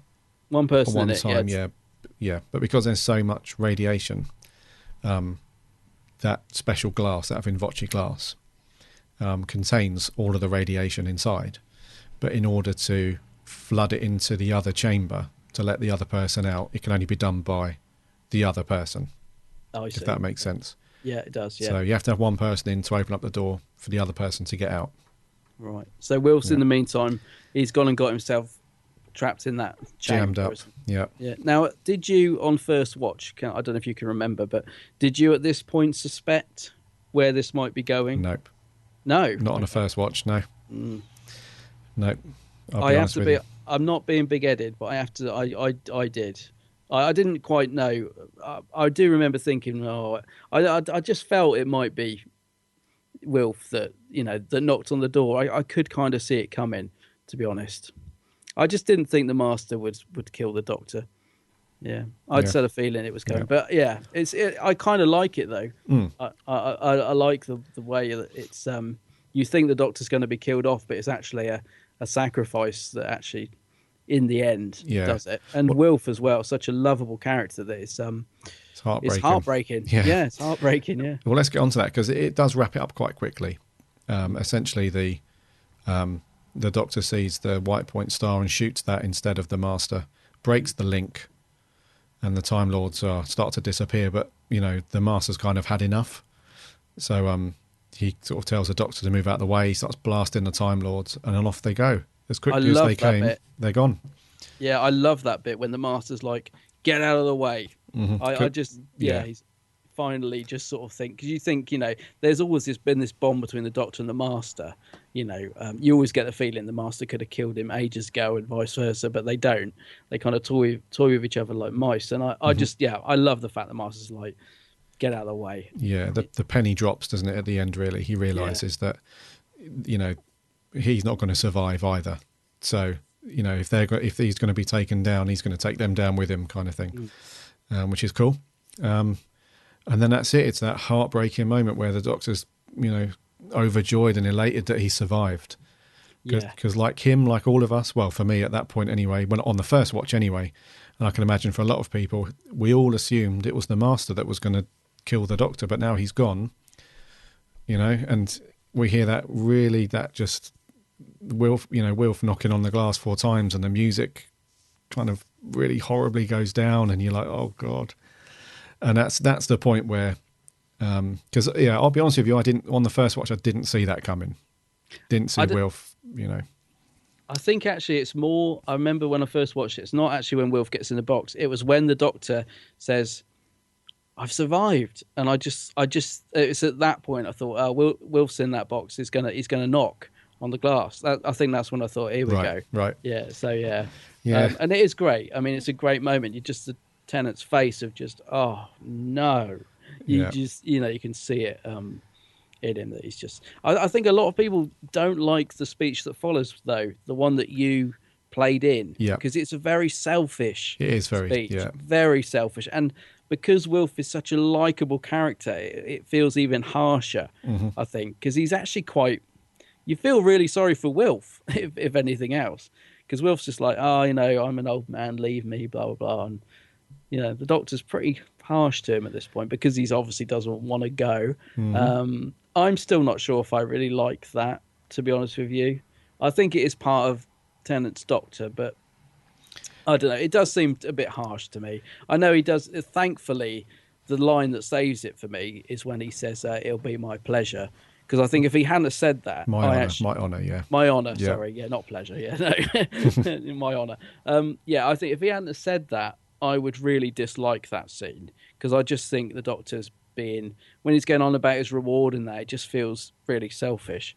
But because he says it'll be my honour, you kind of get the fact he's accepted it. He doesn't really, it's not obviously what he would want to do, but obviously he's going to save Wilf. Because that's what the Doctor does. So yeah, it does work for me, but it's only saved for me by that line, the fact that he's just letting off steam basically, rather than actually being. He's not meaning to be nasty. He's just letting off steam because it's like, God, this is going to happen. Yeah, that's the way I took it as well. Yeah, got no way out of it. Yeah. Yeah, and it's also another good kind of link to part 1 as well. Because in part 1, when they're having that scene in the cafe, the Doctor turns to Wilf and says, "Who are you?" And he's like, "Oh, I'm just Wilf, or whatever." And he's like, "No, like you keep propping up, and people can't find me, but you find me in a couple of hours. What?" So the Doctor twigs back then there's something about Wilf, and then he says it as well. Just before he launches into that little speech, when Wilf's inside the glass cabinet thing, he says, "It's been you waiting for me all this time." Yeah. So that was basically the connection. That's what the Doctor couldn't put his finger on before. Why is Wilf always popping back up in his timeline? Why is it always Wilf? So I thought that was really cool as well, that they tied that little bit up. And then and then on the first watch, I thought that was when the Doctor was going to regenerate. Yes, me too. Yeah. I thought this is going to be it. He's going to absorb all the radiation. So when he frees Wilf, he's going to have to absorb it all. And you do they do make it look like it's coming as well, because he goes down on the floor and they hide his face. Yeah. And they hide him away, and you kind of expect a different actor to stand up and come out of the cabinet. Exactly, yeah. It's good, isn't it? Yeah, but no, it's in typical pulling at heartstrings Doctor Who fashion, it's longed out. And especially more so for David Tennant, because, and this is one of the things that I do have to remind myself, and when I talk to people about The End of Time, a lot of people do say they're not really a fan of the ending because, David Tennant's character, although he was great as the Doctor, they did what's the word? They did go to town at the end with his goodbyes and all that sort of stuff. But one of the things that is quite important to realise is that a lot of people were leaving Doctor Who at the same time. Yes. So Russell T Davies and Julie Gardner and a lot of other people who you don't really realise. It's saying goodbye to everyone as well.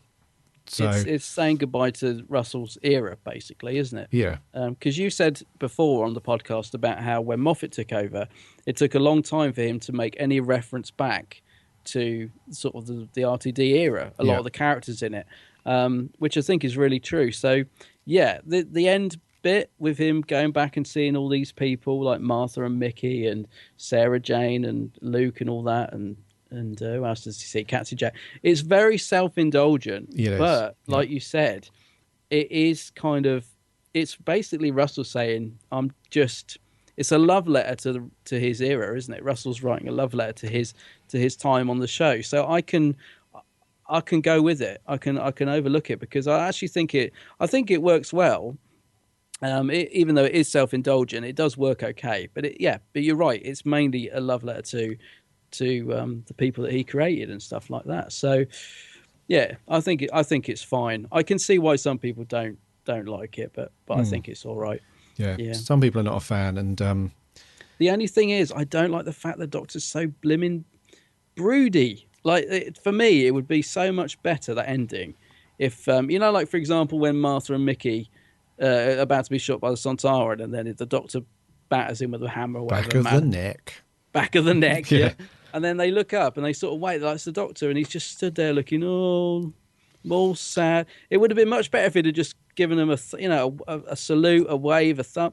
Just stop being so blimmin' morbid. I know you're dying, but I don't know. It should have been more upbeat. It should have been in going back and just saying, "All right, guys, still watching your back," and and all this saving light. I mean, he then goes and saves Luke from being run over by a car, and for me, it would just work better if he just wasn't looking so sorry for himself. I do get it. I know he's dying. Obviously, he's not going to be as chirpy as anything, but it's just the fact he's so solemn, and especially when Wilf salutes him, it really annoys me that he just walks off looking at it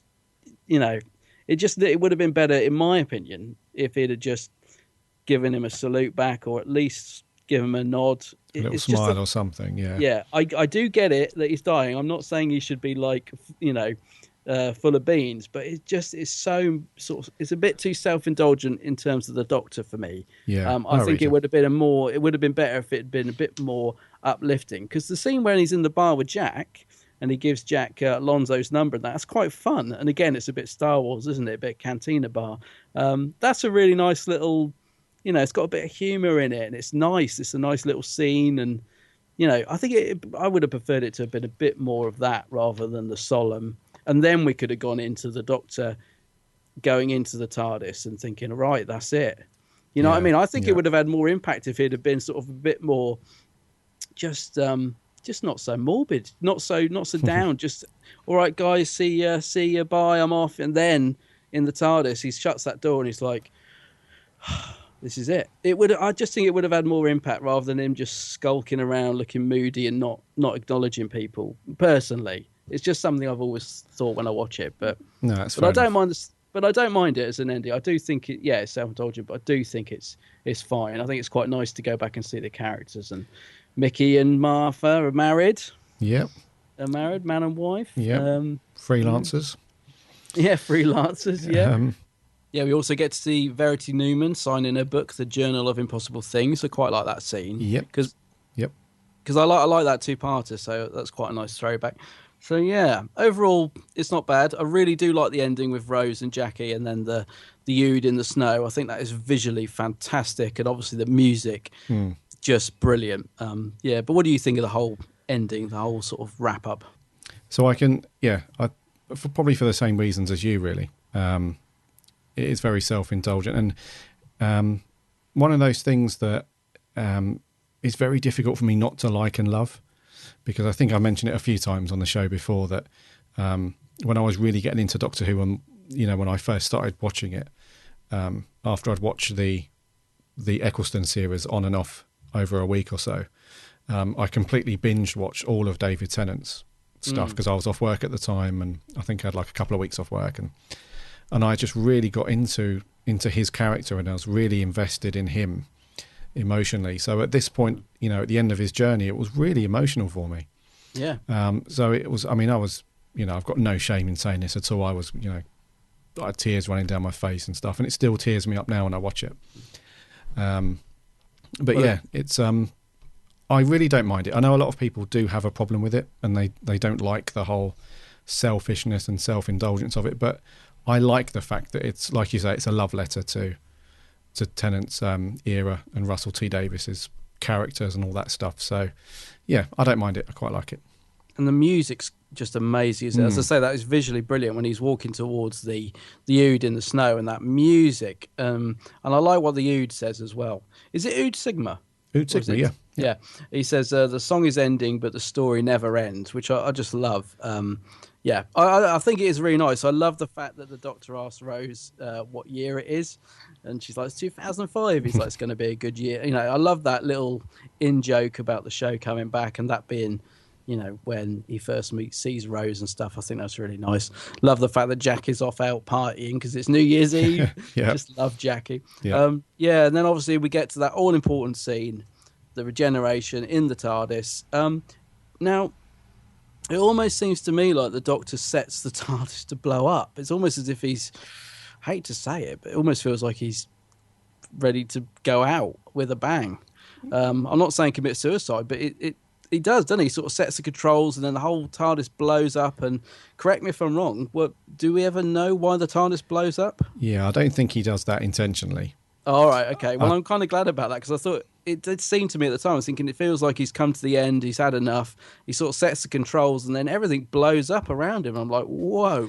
Yeah, I think the reason for that is because it's such a dramatic, over-the-top regeneration. I think all the energy, like all the regeneration energy, just explodes out of him. And I think just to send a message home that, you know, it's a very turbulent, emotional blast of energy, because it's been a build-up for the last 10 minutes of the programme. You know, I think it's just I think it's just a metaphorical going out with a bang. But I don't think he does it on purpose. I think it's just the regeneration energy just goes mental for a minute. But what do you think of the Doctor's last line then? I don't want to go. It's sad. It's sad. It's very sad. Yeah, I mean, it's kind of a strange line to go out on because the Doctor, the whole theory around Doctor Who is, you know, that positivity around regeneration, and the show can go on and all that kind of stuff. So it's kind of counter to what the show, you know, that good message about the show. But at the same time, it's very much a case of, and I think a lot of people are right when they're saying it. I think a portion of it is David Tennant saying it, as well as the character. So, but you know, and again, it's one of those things where some people have a problem with it, but you know, I think it suits the whole last portion of the program of that story. Sorry, I think it's a fitting line, but it could have been a bit more happy. There's no way of really putting a happy spin on it, though. That's the problem. No. What do you do with it? I find it a really odd last line, actually. I didn't like it at the time. I remember when I first watched it thinking, what? Because it seemed like it was David Tennant saying it, and I remember thinking, well, you decided to go. What are you on about? Over time, actually, I agree with you. I think it kind of just fits in with what's gone on in the episode. And also, it's been sort of, it's been used again recently, but kind of quite subtly. I'm trying to think of an example, and the only one I can think of is in the Adventure in Space and Time, with that lovely scene where he says it, doesn't he? But they used it again recently, and I'm trying to think why. Was it in Day of the Doctor? Does he say it? He does at the end, yeah, because it's still his last line, isn't it? Yeah, because I think they talk about him ending up on Trenzalore. That's it. But he doesn't really explicitly say that to him, and he's like something like, because I don't want to go. He doesn't say it quite as sad as this, but yeah, but I like that now because it's kind of made the line more likable, if that makes sense. Because I like that. Yeah, I think because of that, I think it's because of the Trenzalore line and that it's kind of, I kind of like it. So yeah, I don't have a problem with it. I think it's I think it's fine. And then to Matt Smith. Yeah, I mean that does pick the episode up at the end. Well, the music's it's a real change, isn't it? It almost goes a bit rock and roll. Yeah. Disco. And you genuinely do feel that it's a closure to the RTD and Tennant stuff, and then we're on to a brand new series of adventures. So that does pick it up at the end, and you do think, you know, I really want to check out, you know, what's going to happen now in series 5. Yeah, series 5. So it's quite a good ending actually. I think Matt Smith really kind of explodes onto our screen literally, and you know, it's we're all off again. The whole thing resets and new adventures. I love the change of tone. I loved it on a first watch, and I love it now. Not just the music, but I love the fact that obviously we've got, like you said, David Tennant being quite dour in the last scene and all that, and it's all very sad. And then Matt is just like, he's crashing, and he loves the fact he's crashing. So we immediately get the sense that this new Doctor just thrives on danger and excitement, and I loved that. I just thought, wow! I immediately I was immediately intrigued by this new Doctor, because of that. I thought, he's not like, oh no, we're crashing. He's like, yes, we're crashing. He was loving it, and I thought, this is exciting. So I was really sad to see David leave, because I think he was a great Doctor, but I was immediately excited for the new one. Yeah, me too. He says the word. I mean, David Tennant says Alonzi in this episode, and Matt's last word is Geronimo, isn't it? So we kind of get both their little quips in there, which is good. Yeah. So that was the end of time. Part 2. Right, scores. I think it's you to go first, buddy. Yeah, it's me to go first. I'm going to score it the same as last week, because I enjoyed it. I didn't enjoy it any less or any more. I just thought it was good, some great moments. I'm going to give it 7.5 out of 10.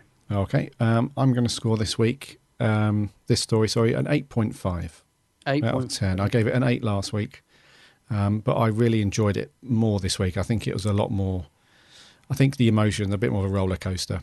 There was a little bit of humour in there, very emotional, great story. Just lots more happening, and yes, 8.5. Okay, and one just last thing, we'll just like to say, I thought, as much as I'm not always on board with John Sim as the Master, I actually think he gives a really good performance in this. Better than last week. Better than last week. I think if personally, I don't know about anyone else, if I stopped comparing him to the other Masters in my head and just watch him, he's actually giving a really good performance. I don't quite see him as the Master, but in this, I think he's really, really good. So I didn't sort of talk much about John Sim in this, but I think he really does give a good performance. And obviously Tennant and Bernard Cribbins as well, just fantastic in it. They really hold the episode together for me. Yeah, absolutely, mate. And what did you guys think of it? We've got an audio clip. This is Alex Kingdom. Hello, Gary and Adam. Of the Big Blue Box podcast. I hope you guys are really well. As you know, as I said last week, I wasn't a fan of End of Time in general. But this episode, it gets worse. I mean, the 10th Doctor is like, so much more! I could do so much more. And then you've got the fans that ruined this episode. The Doctor said he didn't want to go because David didn't want to go. Then why did David want to go? Ugh. The Doctor didn't want to go because he didn't want to die. There's nothing special about his Doctor. The Rassilon story was terrible. The only good thing to take out of this was Wilf and John Sim. Now, they were great in this episode, but overall the story just falls flat. The Lady in White story goes nowhere. And I know we can accept that it wasn't stated out, but I would have liked a little bit more than just her to appear and then nothing to ever happen again. That's just my opinions on the episode. I just don't like it. I mean, I will give it credit where credit is due. I mean, Timothy Dalton was great, but there was only one good thing about this episode, there was 3 good things: Wilf, the Master, and then that speech when he's all like, Alonzi. I like that bit. But apart from that, I just don't enjoy this episode. So I'm going to give it a 3 out of 10. Thank you very much, Alex. Cheers, Alex. Over on Facebook, Mike Taylor. It says, this is one of my favourite David Tennant's run, and a tearjerker to be sure. He's watched it a dozen times and he still cries like a baby each time he sees it. To Adam's point from the last episode, the Master being too animalistic, he respectfully disagrees. Okay. He thinks it's a beautiful juxtaposition to the end of the previous series two-parter, in that the Master was very old school in the story. He is a shadow of his former self because the resurrection went wrong. Kind of explains it, I guess. He gives it a 9 out of 10. Okay. Yeah. It says, thanks for all the Who goodness in 2015, and I can't wait to see what you guys have in store for 2016. Excellent, thanks. Cool. George Coppen. He says, I rarely look at it as 2 episodes. I like to look at it as one big episode. Really like the idea of the Master race because unlike any other villain, the Master knows how to get at the Doctor. Really nice to see that all the companions at the end. Really good episode to go out on 9 out of 10 for both parts. Oh, right, okay. Thomas Evans. I absolutely love The End of Time. Such an emotional send-off. And every time I watch it, I always need a box of tissues at hand. The acting from David was superb. Especially the scene between him, the Master, and Rassilon, as David really shows us the anger and the fire that lies deep within the Doctor. Many say that his Master was over the top, but he respectfully disagrees as well. Overall, a great episode, 9 out of 10. Oh, that's it, okay. Yeah. Christopher Law, he says, I can't help but love this episode, even if there are faults. The episode sort of makes Donna's exit less impressive as she didn't burn up and die when she remembered. Wilf knocking 4 times was something I did not see coming. The Doctor visiting all of his friends before his regeneration is heartwarming, and it's a brilliant swan song for the RTD era. He gives it a 9 out of 10. Oh, okay. Back to the audio stuff. This is Joe Sweeney. Hello, Big Blue Box. Hope you guys are well. And here is my thoughts of The End of Time Part 2. I think I'm the only person on here who thinks that this 2-part episode is fantastic. It's a great storyline and script by Russell T Davies, who is a magnificent showrunner up to date. I thought the Master was excellent in this one. John Sim was amazing. It was nice to see the Time Lords and Rassilon and Gallifrey back, even though they was revealed that they gone bad in Time War and they tried to destroy the universe. I like the 4-knock twist. I must admit, I had a tear in my eye when the Doctor sacrificed himself to save Wilf. David Tennant acted so outstanding on his last performance. It was a brilliant way to end his era after 4 years one, and he will always be my favourite Doctor, with Peter Capaldi, my second favourite. And Bernard Cribbins was incredible as Wilf, and him and the Doctor are an amazing duo. The regeneration I thought was epic, massive, great visual effects.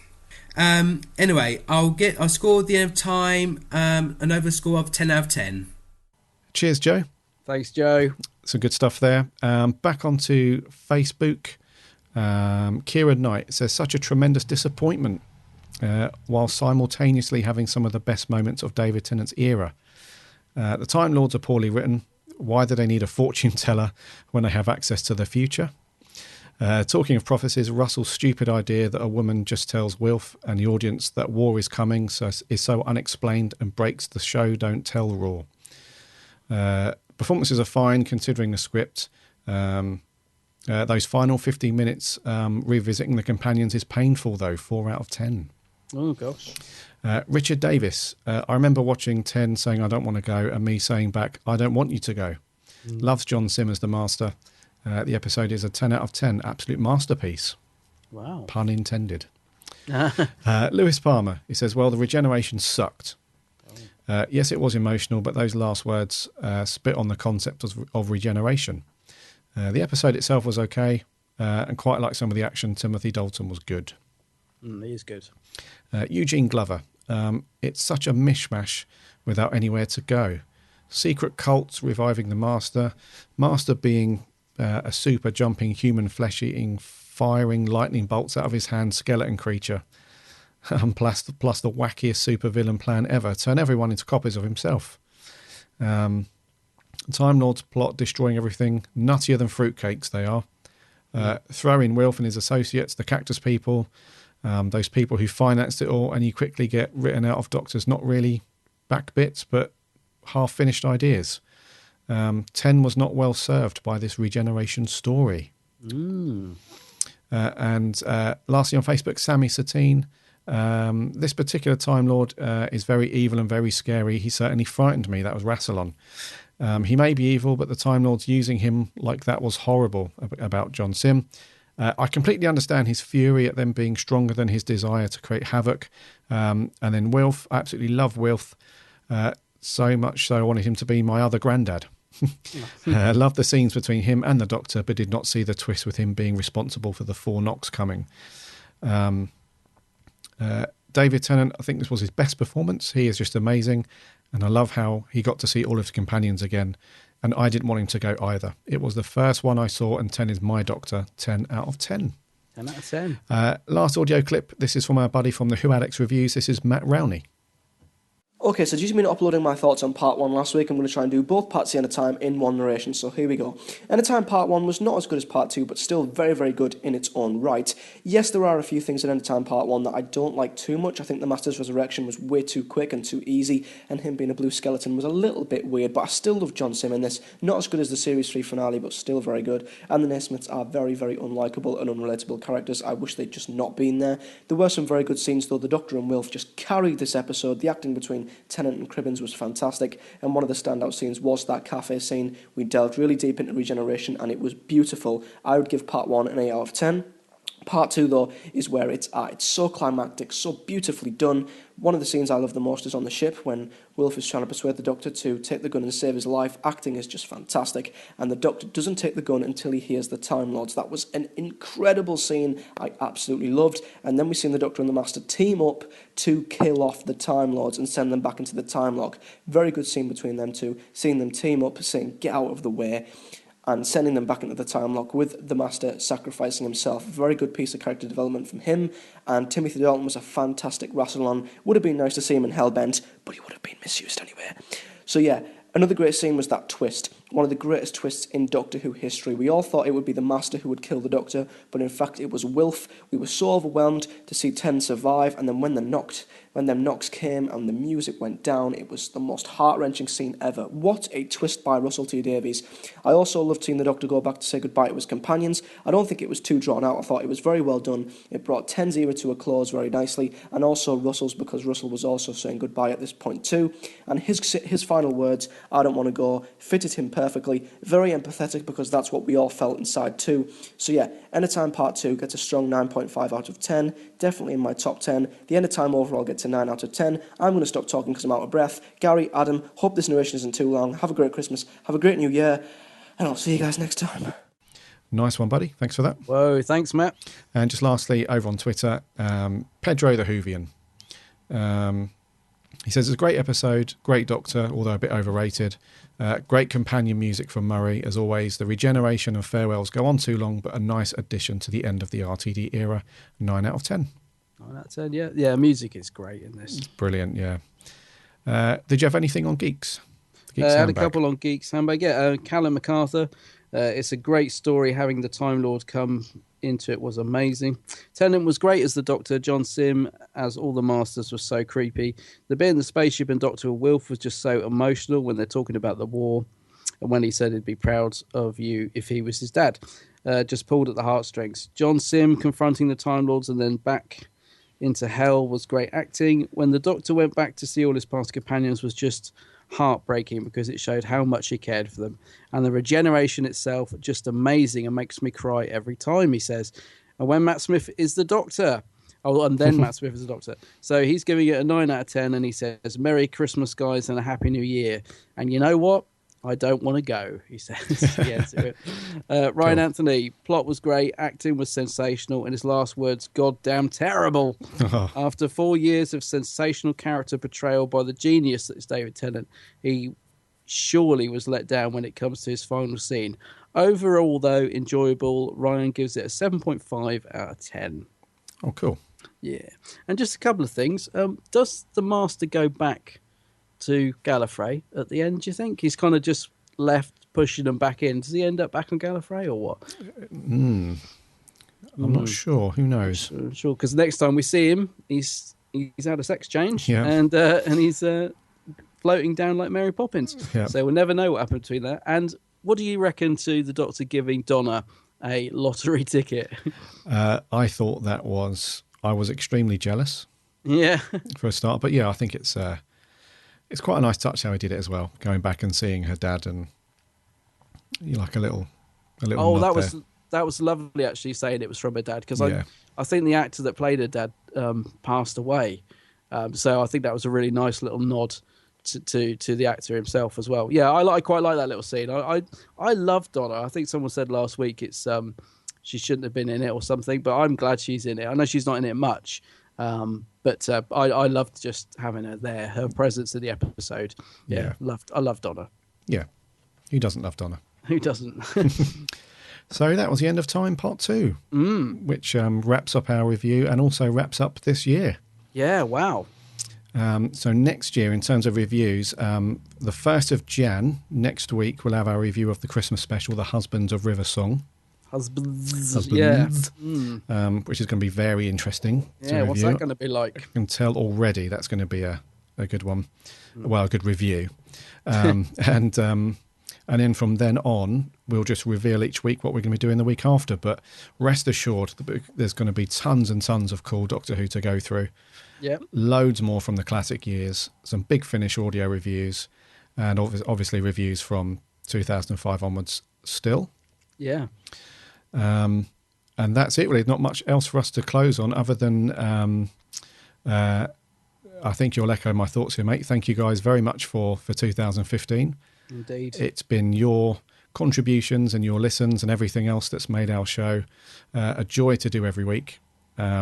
Brilliant comments. Love getting all the feedback. Yeah, great stuff. And please let that continue into 2016. Keep pestering us with your reviews and thoughts and tweets and Facebooks and all that stuff. We love it. It's all good. Yeah, we love it. And on that note, I think we will wrap. Yes.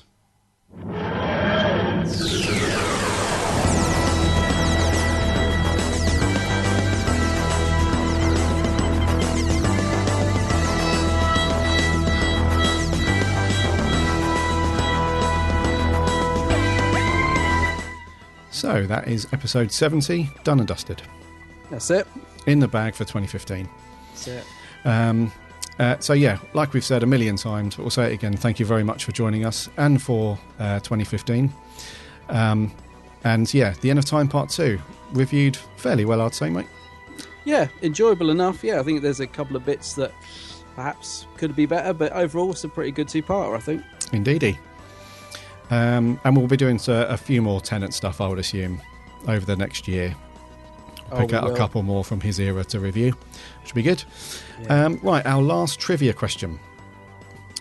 Last week we asked you, who is the first person the Fourth Doctor offers a jelly baby? Oh, who is it? The answer was, of course, Sarah Jane. Seems obvious, but I didn't know, actually. When you read it last week, I was thinking, I don't know who it is. But yeah, it seems kind of obvious now I know the answer. Yeah, Sarah Jane Smith. Unfortunately, though, no winners. No winners and no jelly babies this week, then. No jelly babies for anybody. Yes, so that's going to wrap up for the whole year. Remember to check out all of your videos for the year as well over at the Geeks Handbag. Oh, cheers, yeah. Go over to YouTube or Facebook. So many good honestly, if you just go onto YouTube and click on the videos tab, there are just so many good videos from the year. You'll waste an hour just going through all of those. It's very, very cool. Oh, cheers, mate. Yeah, so head over to the Big Blue Box Podcast, our website, www.bigblueboxpodcast.co.uk. From there, you can listen to all the back episodes and you can jump off to Twitter and Facebook and you can subscribe and all that stuff. Also, as a Christmas present for you guys today, if you go to bigblueboxpodcast.co.uk/wallpapers-pack1, there's a brand new set of wallpapers for you to download. Ooh. They're all desktop sizes and iPads and phones and stuff, which I've designed over the last week, so hopefully enjoy those. And if you do, I might release another version for New Year's Day. So you'll have to download them and see what they are, and then you'll guess which one might be coming Jan 1st. Ooh, very snazzy. Yeah. So until then, have a fantastic rest of your Christmas, and we will see you on New Year's Day. My name's Gary. My name's Adam. Merry Christmas, everybody, and a Happy New Year. And also, Allons-y!